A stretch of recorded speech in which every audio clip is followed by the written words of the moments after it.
Just imagine क्या होगा अगर तुम्हें 1000 साल पुराने खजाने का पता मिल जाए, लेकिन ये खजाना किसी ऐसी वैसी जगह पर नहीं बल्कि शहर में मौजूद सबसे खतरनाक जेल के नीचे दफन हो। अब मान लो कि आप कुछ जुगाड़ करके जेल के अंदर पहुंच भी गए, लेकिन इतना सारा सोना लेकर यहाँ से बाहर निकलोगे कैसे? जानने के लिए वीडियो को एंड तक देखना। इस कहानी की शुरुआत होती है जेंग नाम के एक आदमी से, जो कि एक राइटर है और अलग अलग किस्म की कहानियाँ लिखता है। जेंग का सपना है कि वो अपनी लिखी कहानियों पर एक फिल्म बनाए, लेकिन एक फिल्म को प्रोड्यूस करने में काफ़ी पैसे लगते हैं और फिलहाल जेंग के पास एक फूटी कौड़ी तक नहीं है। अब अगले दिन जेंग इस प्रोड्यूसर से मिलने पहुंचा जिसके लिए वो काम करता है, लेकिन ऑफिस आकर उसने देखा कि वो प्रोड्यूसर एक दूसरे राइटर की धुनाई कर रहा है क्योंकि उसने समय पर अपनी कहानी पूरी नहीं की थी। अब ये देखकर जेंग काफ़ी घबरा गया क्योंकि उसकी कहानी भी अभी अधूरी थी। लेकिन इससे पहले कि प्रोड्यूसर उसका भूत बनाता, उसने अपनी गलती मान ली और कहानी को पूरा करने के लिए 1 महीने का टाइम मांगा। लेकिन 1 महीने के बजाय प्रोड्यूसर ने जेंग को केवल 4 दिन की मोहलत दी, और अगर इन 4 दिनों में उसने इस कहानी को पूरा नहीं किया तो उसे प्रोड्यूसर के पूरे पैसे लौटाने होंगे। अब भारी मन के साथ जेंग अपने घर पहुंचा और उस कहानी पर काम करना शुरू कर दिया, लेकिन काफ़ी पन्ने फाड़ने के बावजूद भी वो कोई ढंग की चीज़ नहीं लिख पा रहा था। आखिरकार जेंग इस काम से तंग आ गया और दिमाग को ठंडा करने के लिए बियर पीने लगा। तभी उसे पास में पड़ा एक बॉक्स दिखाई दिया जो उसके ग्रैंडफादर मरने से पहले छोड़ गए थे। इस बॉक्स के अंदर से जेंग को उसके ग्रैंडफादर का एक लेटर मिला जो उन्होंने जेंग के लिए लिखा था। अब चूंकि जेंग ने काफ़ी दारू पी ली थी, इसलिए इस लेटर को पढ़ते पढ़ते उसकी आंख लग गई। अब सपने में जेंग ने अपने ग्रैंडफादर को देखा जो उसे खुफिया खजाने का पता बता रहे थे। वो जेंग से कहते हैं कि मैंने हमारे पुश्तैनी घर के नीचे करोड़ों का सोना दबा रखा है, लेकिन मरने से पहले मैं उसे निकाल नहीं पाया क्योंकि सरकार ने उस घर को तोड़कर उसके ऊपर एक जेल बना दी थी। अब अगले ही पल जेंग की नींद खुल गई और इस बॉक्स के अंदर से उसे अपने पुराने घर का नक्शा और एक सोने का बिस्किट भी मिला। अब जब उसने इस मैप को जेल के मैप से मिलाकर देखा तो वो पूरी तरह से हैरान हो गया क्योंकि ये दोनों मैप्स बिल्कुल सेम टू सेम थे। अब जेंग ने फैसला किया कि वो इस जेल के अंदर जाएगा और अपना पुश्तैनी सोना लेकर आएगा। अब खुद को गिरफ्तार करवाने के लिए जेंग ने अपने पड़ोसी का लैपटॉप चुराकर उसे नीचे फेंक दिया और इस अनोखी गलती के लिए जेंग को अरेस्ट करके जेल में डाल दिया गया। अब जेल पहुंचकर उसने देखा कि ढेर सारे कैदी मिलकर क्रैब नाम के एक दूसरे कैदी का बर्थडे मना रहे थे। थोड़ी देर बाद क्रैब जेंग से मिलने पहुंचा और उसे बताया कि किसी जमाने में उसका भी जेंग नाम का एक दोस्त हुआ करता था, इसलिए क्रैब ने जेंग को भी अपना दोस्त बना लिया और जेल के अंदर उसकी हिफाजत करने का वादा किया। थोड़ी देर बाद जेंग जेल के अंदर मौजूद बरगद के पेड़ के पास गया क्योंकि उस नक्शे के हिसाब से इस पेड़ के आसपास एक कुआं था और वो सारा सोना उस कुएं के अंदर दफन था। तभी अंकल ली नाम का एक दूसरा कैदी जेंग के पास आया और उसे बताया कि इस जेल के अंदर 2 गैंग्स है और यहाँ आने वाले हर एक कैदी को किसी एक गैंग में शामिल होना ही पड़ता है। अब पहली गैंग थी क्रैब की, जो हर हाल में अपने साथियों की रक्षा करते थे और जेल में शांति व्यवस्था बना कर रखते थे। वही दूसरी गैंग थी टाइगर नाम के एक आदमी की, जिसे ब्रदर टाइगर के नाम से जाना जाता था। ये कैदी जेंग से कहता है कि एक बार को तुम जेल के वार्डन से भिड़ जाना, लेकिन टाइगर और उसके साथियों से दूर ही रहना। पर अभी वो अपनी बात पूरी करता उससे पहले टाइगर के लोग वहां पहुंच गए और सभी नए कैदियों को पकड़कर टाइगर के पास ले गए। अब टाइगर के लोगों ने इन कैदियों पर गैंग में शामिल होने का दबाव बनाया और इनकार करने पर इनकी अच्छी से खातिरदारी करी। अब जेंग के पास कोई और चारा नहीं था और उस कैदी की कही बातों को याद करके वो गैंग में शामिल होने के लिए राजी हो गया। लेकिन इस गैंग में शामिल होने के लिए इन सभी लोगों को टाइगर की थूकी हुई चाय पीनी पड़ेगी। अब मजबूरन सभी कैदियों को ये चाय पीनी पड़ी, लेकिन जब जेंग की बारी आई तब क्रैब और उसके साथियों ने लास्ट मोमेंट पर आकर उसे इस बेइज्जती से बचा लिया। यहाँ क्रैब ने टाइगर से कहा कि जेंग मेरे साथ मेरे कमरे में रहता है, इसलिए वो मेरी गैंग का हिस्सा है और तुम उसके साथ जबरदस्ती नहीं कर सकते। अब ये सुनकर क्रैब भड़क गया और उसने कसम खा ली कि वह जेंग की जिंदगी को नर्क बना देगा।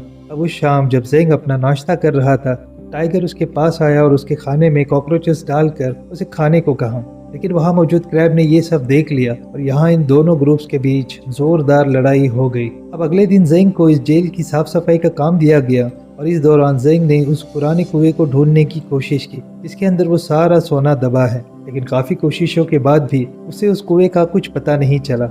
इसके बाद वो जेल की लाइब्रेरी में पहुंचा जहां उसे ये बात पता लगी कि कुछ महीनों पहले ही इस जेल को तोड़कर दोबारा से बनाया गया है और इस जेल का नया नक्शा उसे यहाँ के फाइल रूम में मिलेगा। अभी वो इन ख्यालों में डूबा ही था कि तभी टाइगर और उसके साथियों ने जेंग पर हमला कर दिया। अब उस शाम क्रैब टाइगर के पास पहुंचा और उससे जेंग के बारे में पूछा क्योंकि ड्यूटी खत्म होने के बाद भी जेंग अब तक अपने कमरे में नहीं लौटा था। यहाँ टाइगर ने क्रैब से कहा कि तुम्हें जेंग का पता बता दूंगा, लेकिन इसके बदले में तुम्हें मेरी थूकी हुई चाय पीनी पड़ेगी। अब क्रैब के पास कोई और ऑप्शन नहीं था और अपने दोस्त की जान बचाने के लिए उसने टाइगर की थूकी हुई चाय पी ली। अब क्रैब की अच्छी खासी बेइज्जती करने के बाद टाइगर उससे कहता है कि तुम्हारा प्यारा दोस्त जेल के कूड़ेदान में पड़ा है। ये सुनते ही क्रैब और उसके साथी फौरन कूड़ेदान की तरफ भागे, जहाँ जेंग जिंदगी और मौत के बीच जूझ रहा था। पर समय रहते ये लोग वहां पहुंच गए और जेंग की जान बच गई। अब अपने दोस्तों की ये हालत देखकर क्रैब को काफी दुख हुआ और उसने टाइगर को सबक सिखाने का फैसला किया। इधर जेंग भी इस मारपीट के लिए तैयार हो गया, क्योंकि उसका प्लान था कि वो इस भगदड़ का फायदा उठाकर फाइल रूम में जाएगा और जेल के नए नक्शे को हासिल कर लेगा। अब थोड़ी देर बाद ये दोनों ग्रुप्स एक दूसरे के आमने सामने आ गए और इनके बीच जोरदार मुठभेड़ हो गई। भगदड़ का फायदा उठाकर जेंग ने गार्ड से उस फाइल रूम की चाबी चुरा ली और फौरन उस कमरे की तरफ भागा। लेकिन इससे पहले कि वो अंदर जा पाता, टाइगर और उसके साथियों ने उसकी खूब पिटाई की और इस मारपीट के दौरान जेंग ने उस चाबी को कहीं खो दिया। अब इस लड़ाई के चलते टाइगर और क्रैब समेत जेंग को भी गिरफ्तार कर लिया गया और उन्हें इस अंधेरी जेल में डाल दिया गया। यहाँ जेंग काफी उदास था, क्योंकि वो इस काल कोठरी में बैठे बैठे सोना नहीं ढूंढ सकता था। अब गुस्से में आकर उसने क्रैब से कहा कि तुम्हें मेरी हिफाजत करने की कोई जरूरत नहीं है, क्योंकि जब से तुम मेरी जिंदगी में आए हो मेरी जिंदगी आसान होने के बजाय और मुश्किल होती जा रही है। इसलिए मैं तुमसे रिक्वेस्ट करता हूँ कि तुम मुझे मेरे हाल पे छोड़ दो और मुझे इन फालतू के झगड़ों से दूर रखो। अब इन बातों को सुनकर क्रैब को काफी बुरा लगा, क्योंकि वो तो सिर्फ जेंग की हिफाजत करना चाहता था। थोड़ी देर बाद उसने जेंग से माफी मांगी और उसे बताया कि उसकी जिंदगी में दोस्तों से बढ़कर और कुछ नहीं है। इसलिए जब उसने जेंग की ये हालत देखी तो वो खुद को रोक नहीं पाया और टाइगर से पंगा ले लिया। इसके बाद उसने जेंग को अपनी कहानी सुनाई और उसे बताया कि आज से कई साल पहले उसका जेंग नाम का एक और दोस्त था, जिसने उसे गुंडों से बचाने के लिए खुद की जान कुर्बान कर दी। और उस दिन क्रैब ने कसम खाई कि वो मरते दम तक अपने दोस्तों की रक्षा करेगा। अब ये सब सुनकर जेंग को एहसास हुआ कि गुस्से में आकर उसने क्रैब को कितना कुछ बुरा भला कह दिया। इसके बाद उसने क्रैब से माफ़ी मांगी और उसे बताया कि वो इस जेल में क्यों आया है। उसने क्रैब को बता दिया कि वो जेल से अपने पूर्वजों का सोना लेने आया है। इस पर क्रैब ने उससे कहा कि मैं वो सोना ढूंढने में तुम्हारी मदद करूंगा, लेकिन इसके बदले में मुझे कुछ नहीं चाहिए, क्योंकि वो सोना तुम्हारे पूर्वजों का है और इस पर पूरी तरह से तुम्हारा हक है। अब इन दोनों ने मिलकर एक प्लान बनाया, जहां सबसे पहले इन्हें फाइल रूम से वो नक्शा चुराना होगा। प्लान के मुताबिक ये दोनों जेल के लॉन्ड्री रूम में गए और वहां मौजूद गार्ड की गर्दन पर ब्लीचिंग पाउडर छिड़क दी। इस पाउडर के चलते गार्ड के गर्दन पर एलर्जी हो गई और उसे फटाफट जेल की इमरजेंसी रूम में लाया गया। इधर मौका मिलते ही जेंग ने इस गार्ड की यूनिफॉर्म चुरा ली और क्रैब को लेकर इस फाइल रूम में पहुंचा। अब काफी ढूंढने के बाद इन दोनों को वो नक्शा मिल गया, जिसके हिसाब से वो पुराना कुआं उस लॉन्ड्री रूम के ठीक नीचे मौजूद है। अब इस नक्शे के इस्तेमाल से ये दोनों फौरन उस कुएं तक पहुंच गए, जहां इन दोनों को एक बड़ी सी दीवार नजर आई। जेंग को पूरा यकीन था कि उसका वो पुश्तैनी सोना इस दीवार के पीछे मौजूद है। इसके बाद इन दोनों ने एक एक हथौड़े उठा लिए और इस बड़ी सी दीवार को मार मार कर इसे तोड़ डाला। अब दीवार के टूटते ही जेंग फौरन अंदर आया और उस सोने की तलाश में लग गया। वहीं दूसरी तरफ क्रैब ऊपर जाकर पहरा देने लगा, ताकि अगर उसे कोई खतरा महसूस हो तो वो जेंग को उसकी खबर दे दे। अब देखते ही देखते कई घंटे गुजर गए, लेकिन अब तक उस सोने का कोई अता पता नहीं था।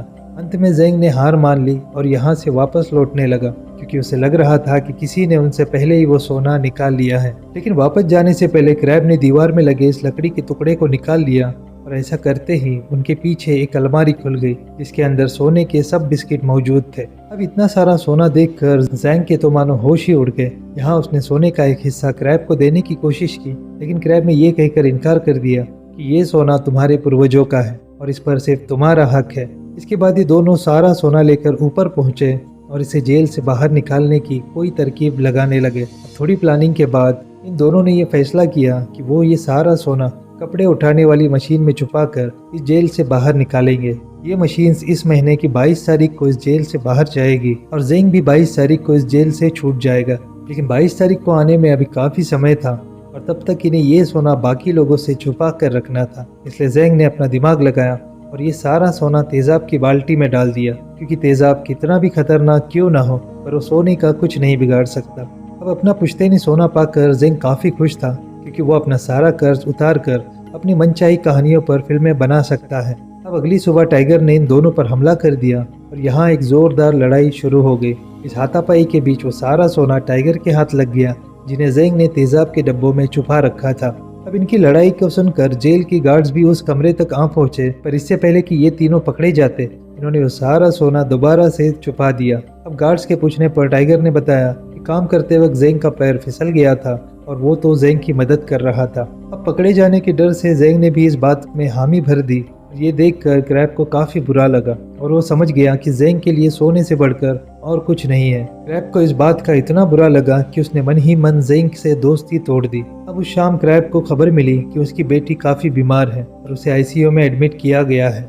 ये जानकर वो जेंग के पास पहुंचा और उसके प्लान में शामिल होने की बात कही। असल में क्रैब को खजाने में कोई हिस्सा नहीं चाहिए था, बल्कि वो तो सिर्फ इस जेल से निकलकर अपनी बेटी से मिलना चाहता था। अब पहले तो टाइगर ने क्रैब के साथ काम करने से मना कर दिया, लेकिन फिर जेंग ने उसे मना लिया और ये तीनों यहाँ से भागने की प्लानिंग करने लगे। इन्होंने फैसला किया कि आज से 3 हफ्ते बाद जब जेल की एनिवर्सरी पार्टी होगी तो ये सभी सुरंग से होते हुए समंदर में कूदकर भाग जाएंगे। लेकिन प्रॉब्लम ये थी कि उस पार्टी में अब भी 3 हफ्ते बचे थे और जेंग अगले हफ्ते जेल से छूटने वाला था। अब अपनी सजा को बढ़ाने के लिए उसने टाइगर और क्रैब के साथ मिलकर एक लड़ाई की और देखते ही देखते जेल के अंदर हंगामा हो गया। अब प्लान के मुताबिक गार्ड्स ने ये लड़ाई रोक दी और इन तीनों को सेल के अंदर डाल दिया। ऐसे ही दिन गुजरते गए और बहुत जल्द जेल की एनिवर्सरी पार्टी का दिन आ गया। अब डेकोरेशन के दौरान टाइगर, क्रैब और जेंग ने सभी बलून्स के अंदर प्रोपेन गैस भर दी ताकि वो धमाका करके गार्ड्स का ध्यान बटा सके और भगदड़ का फायदा उठाकर सुरंग तक पहुंच सके। अब उस शाम जब वार्डन अपनी स्पीच दे रहा था तब क्रैब ने उन बलून्स में धमाका कर दिया, जिससे जेल के कंपाउंड में हलचल मच गई। अब इस मौके का फायदा उठाकर ये तीनों सुरंग के अंदर घुस गए और धीरे धीरे आगे बढ़ने लगे।